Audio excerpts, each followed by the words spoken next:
Tons of new and returning TV shows are releasing next year, so here's my ranking of the 7 I'm most excited to see. Starting off this list at number 7, I have Gen V Season 2. Now, I think the first season was actually a very solid season of television. As far as spin-offs go, I thought it did a good job at having a similar tone and type of humor from The Boys that we all know and love, but at the same time, it really kind of separated itself and kind of justified its own existence in a way that a lot of spin-offs kind of fail to do. And I'm actually really excited to see what they can do with this next season, especially knowing the tie-ins with the ending of The Boys Season 4, seeing how the world looks now. Now, there is a little bit of a tragedy with this season, sadly, because if you didn't know, the actor Chance Perdomo, who was one of the prominent characters of last season and seemed like he was being set up to be one of the main characters of Season 2, did sadly pass away earlier this year. Rest in peace to him. So it's definitely going to be sad watching this next season without him and knowing what happened, but I am still excited to see what they can do with this show. At number 6, I have The Last of Us Season 2. This is easily one of the best video game adaptations we've honestly ever gotten. It is just a very well done series. I'm not gonna lie, I didn't absolutely love it as much as some other people did, but I did think it was really good, and I'm excited to see what they can do with Season 2. I've actually never played the games. I've been an Xbox person my entire life, so I didn't get to play the PS exclusives.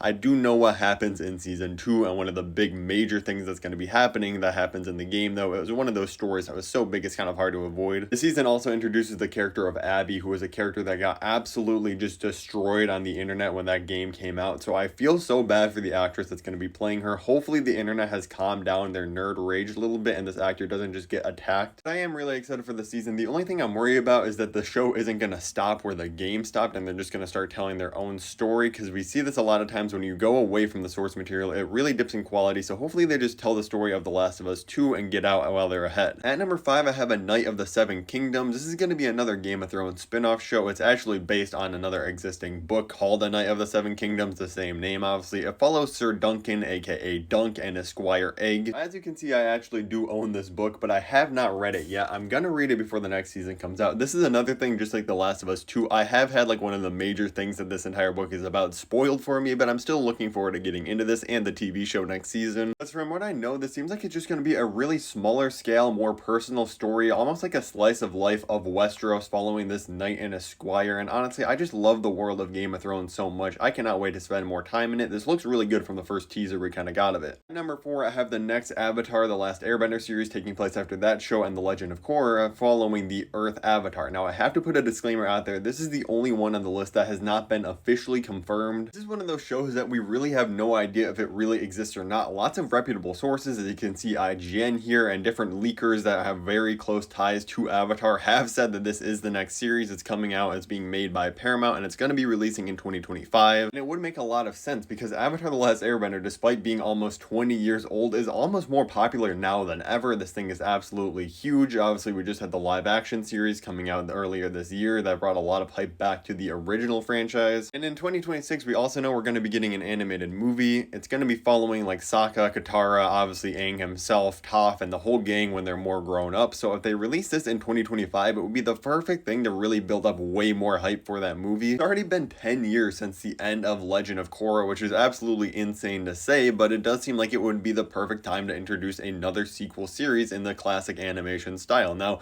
the one thing I am kind of worried about this new Earth Avatar series is how much more technology is going to advance. I think it does work well from the advancements in the original Avatar The Last Airbender to The Legend of Korra, but if they go much further with the advancements and we have people running around with like cell phones and stuff, I feel like it's going to completely take me out of the fantasy aspect of this world. Again, only one on this list that's not confirmed, so just keep that in mind. At number 3, we're getting into the real heavy hitters here. I have Andor Season 2. Now, if you don't know, I think Andor Season 1 is an absolute masterpiece of television.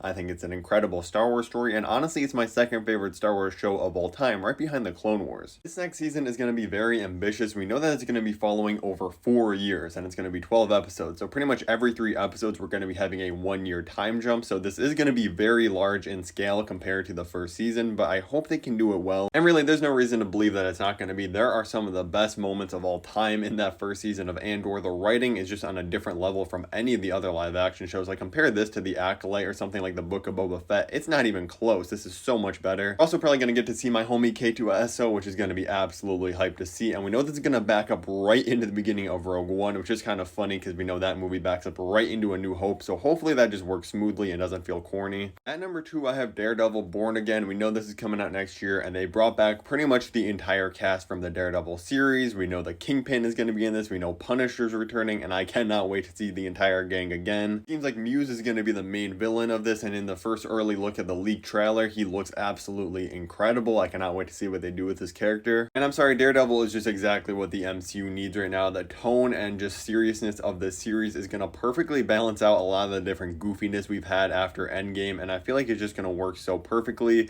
We know we're getting 9 episodes of this in 2025. They're likely going to continue it for more seasons though after this. I cannot wait to see the future of this character in the MCU. It's going to be so much peak. Before number 1, let me know in the comments what TV show releasing next year you're most excited to see, and also go drop me a follow on Twitter, aka X. It's just at Vets Movies. I'm really trying to grow my following over there. I've been very bad about posting on it, but I'm changing that now, so go drop a follow. My number 1 has to be Stranger Things Season 5, the grand final season of this show. We know this started back in 2016, so that's been 9 years, which is just really crazy to think about and makes me feel like a real unk. Yes, there's been an absolutely insanely long wait to get to this final season, and yes, the kids are way too old to be playing the ages that they are in the TV show, but who knows, maybe they're gonna do like a time jump or something. To be honest, I honestly don't care about any of those things. We know this is gonna be an absolutely peak season of television. Season 4's quality was literally like a feature-length film every single episode. I thought it was absolutely incredible. I cannot wait to see how they go out on this show. I just hope they don't do it, oh, they were playing a game of Dungeons and Dragons the entire time. That would be so stupid. As long as the show ends in any other way, this is going to be an absolute event. Everybody in the world is going to be talking about it, and I cannot wait to see it.